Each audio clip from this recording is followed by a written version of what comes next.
Good morning once again. It is Thursday, September 16, 2021. So to all of my friends and to all the viewers who are loved by God and called to be saints, grace and peace to you from God our Father and from the Lord Jesus Christ. So for this morning, I'm gonna read to you ang dami pong passage. It is about the Holy Spirit. Amen. Jesus was empowered by the Holy Spirit. So, I'm going to share with you about the Holy Spirit, how really it is important in our life. Amen. So, in Luke chapter 3 verse 21, after all the people were baptized, Jesus was baptized, and he was praying. The sky opened up, and the Holy Spirit, like a dove descending, came down on him. So Jesus' baptism in water, which was done by John the Baptizer, was highlighted by the descent of the Holy Spirit upon him. This was what differentiated Jesus' baptism from the other people that went for John's baptism. So Jesus received the empowerment of the Holy Spirit. So, kaakibat, kaakabay niya po, sa lahat ng kanyang ginawa, sa kanyang ministry po. Yun po ang talagang nagdedepende siya sa power po ng Holy Ghost, or what we call the Holy Spirit. So now Jesus, full of the Holy Spirit, left the Jordan and was led by the Spirit. So we can read it in Luke chapter 4 verse 1.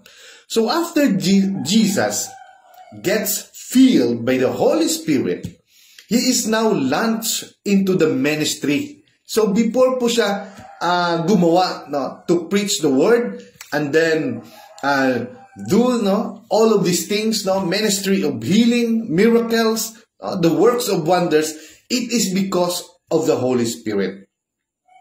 So before this, there was none. Sabi po dito, he is now launched into the ministry. Before this, there was none. Before, nung hindi pa siya, he was not empowered by the Holy Spirit. Mula nung maliit pa siya, hanggang 30, wala tayong naririnig about him. Hindi po naisulat sa Bible. Yun lang po yung pagkaanak niya, pero after that, in his after adolescent ata, if I'm correct, parang wala na tayo, nag-jump kaagad into sa time, 30 years old of our 30 years old na yung ating Panginoon. Doon na nag-umpisa yung kanyang gawain. Amen. So it is not true that accounts of some that Jesus did ministry when he was a child, for the simple reason that the Holy Spirit has not yet descended upon him to anoint him. But now that he was received the Holy Spirit, Spirit's empowerment or anointing, he can now go and do ministry. So, in Luke chapter 4, verse 14 to 15, Jesus returned to Galilee, powerful in the Spirit. News that he was back spread through the countryside. He taught in their meeting places to everyone's acclaim and pleasure. So, when he received the Holy Spirit, dun po, lumaganap. Nakilala siya. Kahit saang lugar siya magpunta. So because of the works and wonders of the Holy Spirit. Amen. So in our life, especially in ministry, in terms of preaching the Word of God or sharing the Word of God, so we need the Holy Spirit because the Holy Spirit, which is the anointing, not with our own, hindi po, in the demonstration of the Holy Spirit, kaya po nagkakaroon ng boldness ng courage to preach the Word of God. So, hindi po talaga sa atin, no, yung mga gawain ito. No, that's why, ang ginagawa lang po natin, we will going to read, no, and study, but for the anointing, no, in times of evangelism, or sometimes, no, pag umakyat po tayo sa pulpit, or telling about, no, or testifying about the life of our Lord Jesus Christ, no, or telling about the Word of God, so mayroon po dapat anointing with the Holy Spirit. So sabi dito, the impact of Jesus' ministry was now starting to be built because of the power of the Holy Spirit that was upon Him. So ang nag-work out talaga is the Holy Spirit. Amen. News was now spreading even in the countryside about this anointed man. So to make it clear to everyone how he was able to do all the healings and miracles, for which he is becoming known, Jesus declared in a synagogue, the Spirit of the Lord is upon me, sabi niya po. For He has anointed me to bring good news to the poor. So yun po ang pinaka-objective, no? Or pinaka-mahalaga, to bring the good news to the poor. So yan talaga ang gusto ng ating Panginoon sa ating buhay, no? Sa lahat po ng nangangailangan. So we need to hear the Word of God, and in times the Word of God will be preached. No? Nandun po kaakibat po, sumusunod po yung mga healing and miracles. So He has sent me to proclaim that captives will be released, that the blind will see, that the oppressed will be set free. And at the time of the Lord's favor has come. So we thank God, no? Dahil in our time, we are now in the time of grace, in the time of the word of grace, the gospel of grace, or the gospel of Christ. So,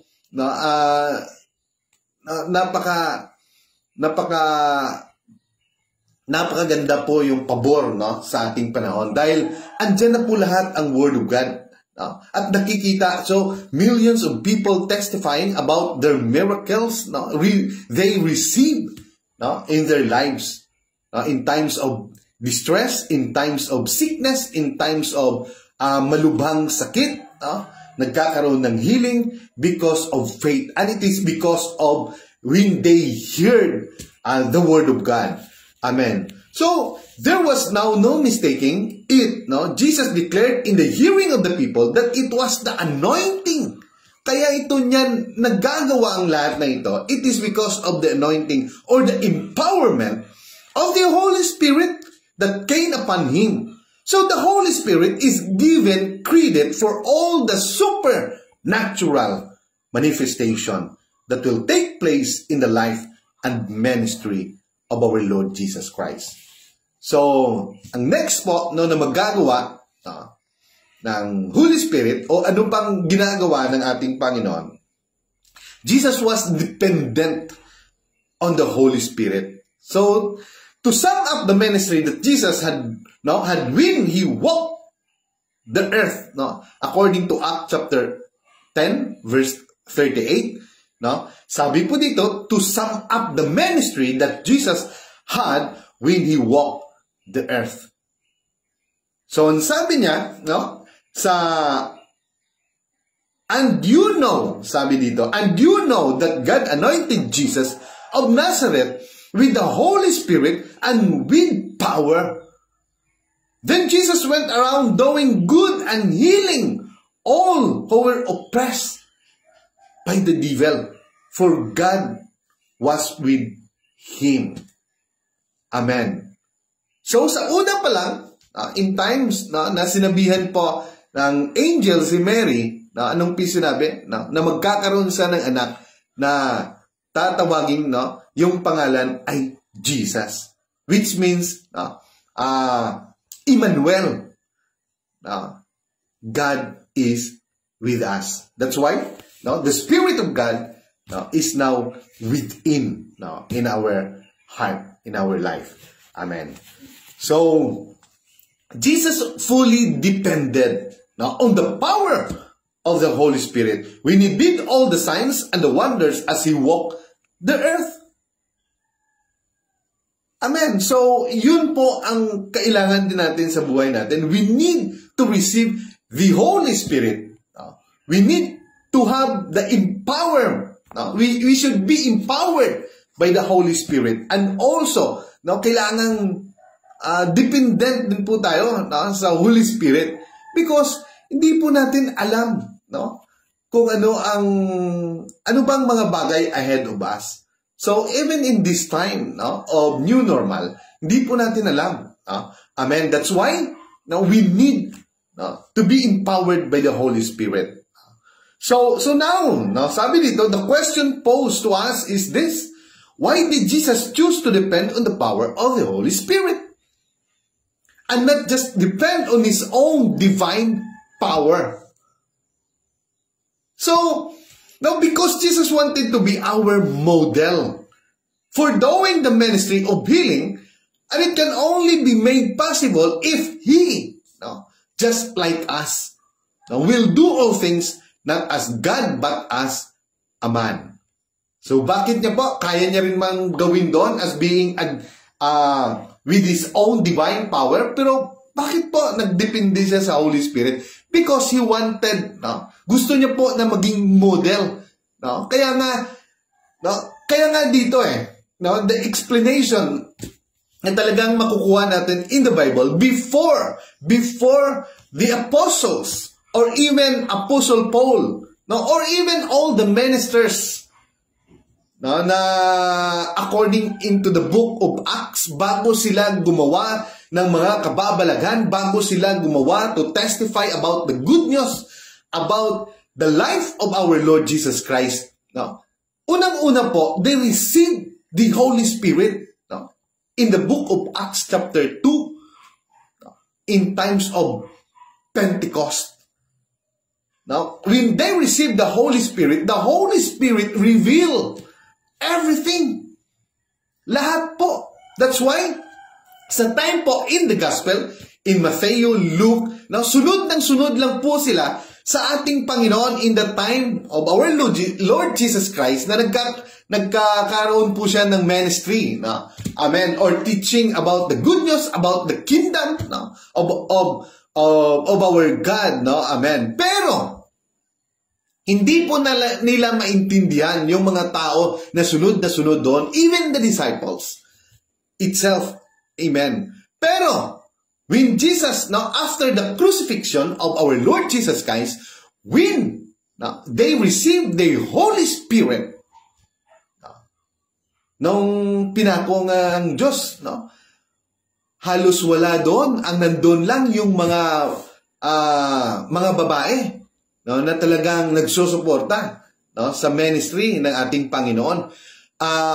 Merong isa doon, si John, the beloved.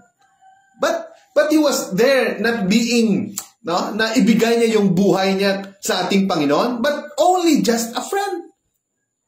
But when they received the Holy Spirit, ano pong nangyari? Because of the Holy Spirit, doon nila nalaman, na-reveal kung ano ba talaga yung ministry ng ating Panginoon.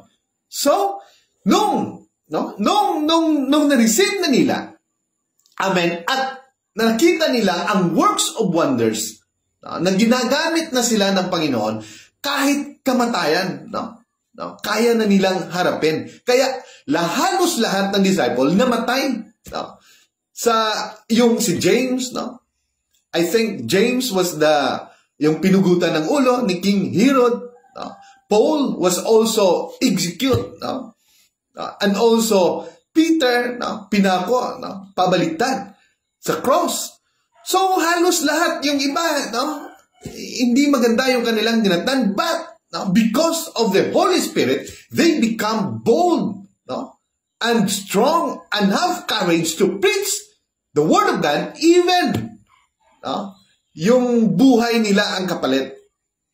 Amen. So, ganun po kaimportante. It is because of the Holy Spirit na nagkaroon po sila ng tapang na harapin po ang lahat. Now, that's why in our life, we need the Holy Spirit sa lahat ng bagay na kahit ano pa man ang ating madadatnan, we need to be empowered by the Holy Spirit. We should be dependent on the Holy Spirit. So, tuloy tayo, as God, He or Jesus Christ was omnipresent. So, kahit saan, andyan siya, if He is in the Spirit. So, present everywhere at the same time. So, however, as a man, pag tao siya, when our Lord God was in the flesh, He could only be in one place at a time. As God, He was omniscient. He knew everything. Amen. However, as a man, when the woman with the issue of blood touched Him, Jesus asked, "Who touched me?" And look around to see who it was. As God, He was omnipotent, all-powerful. Amen. However, as a man, when He was in the flesh, there were no miracles recorded for the first 30 years of His life. Amen. Pero, kung andyan po siya sa Holy Spirit, amen, lahat po ng milagro, lahat po ng mga imposible, naging posible. At lahat ng bagay na napakahirap po sa atin, hindi po matarok, hindi po maabot ng ating isipan. Napakasimple lang po yan sa ating Panginoon. Amen. So, Jesus limited Himself only to the things that He could do as a human being. Pero, when He was in the flesh, limitado lang yung kanyang magagawa. Amen. That's why, He need to be empowered by the Holy Spirit and also dependent to the Holy Spirit. So, all with the help of the Holy Spirit. And the simple reason for it all is so that we as human being will have no excuse for not doing the ministry of healing. So, amen. Amen. Kahit sa ministry or as being nag-evangelize po tayo, as being a pastors, or even a ministers, o kahit ano pa, magwawali, or even an elders po tayo, we need the Holy Spirit in our life. Or even just a member. Each and every one of us need the Holy Spirit. Amen. Amen. So, tuloy tayo. So, if the ministry of Jesus depended on the power of the Holy Spirit, it shows us one powerful lesson. So we need the Holy Spirit too. And guess what? The Holy Spirit would love to do it all over again. Amen. Yun po ang pinakagusto, pinakamaganda. Through it's one of us, hindi lang po yung iilan, kundi lahat po tayo. He is once again looking for a human being who like Jesus, will be completely surrendered to the power of the Holy Spirit and demonstrate heaven on earth. Wow. Amen. Wow. So, ano bang magagawa, Ano bang nagagawa ng ating Panginoon in times of His ministry, nagkaroon po, when He was empowered and dependent, sa banal na espiritu. So, marami po siyang nagagawa on that time. So, sabi dito in Matthew 14 verse 35 to 36, when the people got wind that He was back, He sent out word through the neighborhood and rounded up all the sick. Wow! Who asked for permission to touch the edge of His coat, and whoever touched Him was healed. So, they ask only for a blessing, or a grace of healing, miracles. That if they can only touch the edge of His coat, talagang gagaling sila. So, in times Jesus Christ spread or preached the Word of God, spread the good news that the kingdom come, talagang nagkakaroon ng mga milagro. Amen. Nagkakaroon ng faith yung mga tao, and then they ask, ito talaga yung pinaka-problema. Ito talaga yung araw-araw na hinaharap ng tao. Mula noon hanggang ngayon, yung mga karamdaman sa ating buhay. Karamdaman sa ating physical na katawan, or even sa ating mga financial na bahin, or in our relationship with our in our marriage. So ang dami daming issue sa ating buhay. That's why we need the power of the Holy Spirit. We should be empowered with the Holy Spirit. So after Jesus, so sabi ko dito in Matthew 15:29-31, after Jesus returned, he walked along the lake Galilee and then climbed a mountain and took his place, ready to receive visitors. So they came, tons of them. Hindi lang po 10, makaya lang ng doktor siguro, sa isang araw. Siguro 100 or more than, or 200, or like that. Pero, so sabi dito, they came, tons of them, bringing along the paraplegic. Ito po yung mga paraplegic, ito po yung parang hati, yung kanilang pagkatawag nito, yung na-paralyze.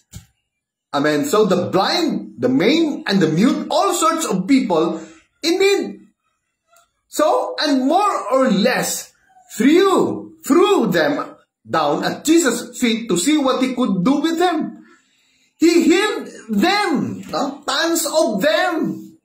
Wow! So when the people saw the mute speaking, the maimed, healthy, the paraplegic walking around, the blind looking around, they were astonished. They were, shocked. Amazing.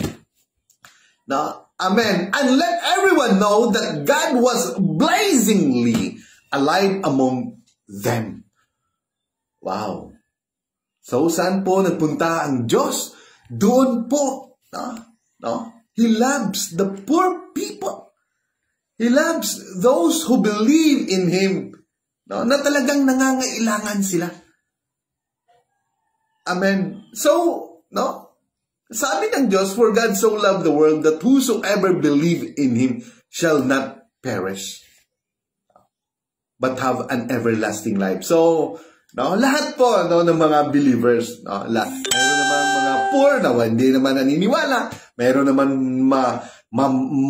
mayaman, or klase-klase na talagang yung gusto ng Diyos ay talagang gustong maabot ang kanyang presensya. So, sabi nga ng Diyos, He came in this world, hindi lang po sa mga pobre, or pobre din po in spirit, poor in spirit. So, amen. So, lahat po tayo, dahil lahat naman, halos kalamihan, kung hindi pa natin kilala hindi pa natin alam yung katotohanan, we are very poor in terms of spiritual things. So, tuloy tayo. So, everyone knew that God was blazingly alive among them when they saw the healing power of Jesus demonstrated. Ito po yun sa Matthew, according to Matthew chapter 15, 29-31. Nothing beats a ministry that demonstrates the power of God to heal. So this leads men to ask to ask a question. Now, when was the last time you saw the power of Jesus demonstrated through healing the sick? Now, He so wants to touch sick bodies even today. Kaya kung gusto po natin ma-heal, gusto po natin, kahit na nun po ang hihingin natin sa ating Panginoon, we need to touch Him in prayer. Kailangan maabot po natin yung kanyang presensya. So in Mark chapter 6 verse 56, wherever he went, kaya omnipresent in spirit. Pero dito, when he was in the flesh, sabi dito, wherever he went, kahit saan siya pumunta, village or town or country crossroads, they brought their sick to the marketplace and begged him to let them touch the edge of his coat. That's all. And whoever touched him became well. Wow. Kahit na nagkakaroon ng deficit yung business or kahit na failure man o ano man, we need Jesus Christ, especially now, today. Jesus now is in the Spirit. That's why we need to receive the Spirit of Christ. Amen. Because God is Emmanuel, God with us. So, yun na po ang sinabi niya. So, whoever touched Jesus became well. That's all. It sounds too easy to be true. But that's the truth. Yes, it is easy for us now because all we have to do is believe in what Jesus did for us. But it was not easy for Jesus. He paid for our sickness the hard way. Wow. He was bruised and killed for our healing. Amen. So, binuwis niya po yung kanyang buhay. Hindi lang po ganon-ganon. Sobrang hirap ang kanyang dinanas. Para lang po, each and everyone ay maisalba po sa ating mga kasalanan. To have a what we call this one is kaligtasan sa ating buhay. So, and lastly, in Matthew chapter 9 verse 35, Jesus went through all the towns and villages, teaching in their synagogues, preaching the good news of the kingdom and healing every diseases and sickness. Amen. So, and I believe this verse sum it up the best. What is your sickness? Ano po ang ating pangangailangan? Ano po ang ating sakit? Ano po ang ating mga karamdaman? So,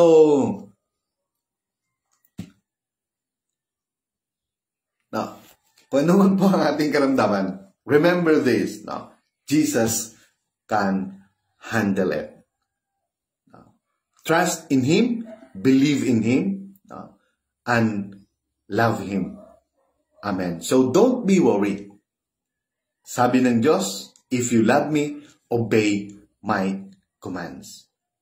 So, lahat po ng ating mga pangangailangan sa buhay, lahat po ng ating mga iniisip ngayon sa araw na ito, believe that Jesus can handle it. So, ano pong gawin natin?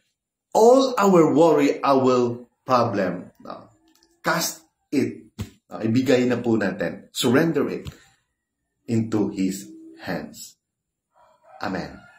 So, thank God now for this, for His word. And thank you for all our viewers and to all my friends abroad, and also Luzon, Visayas, Mindanao.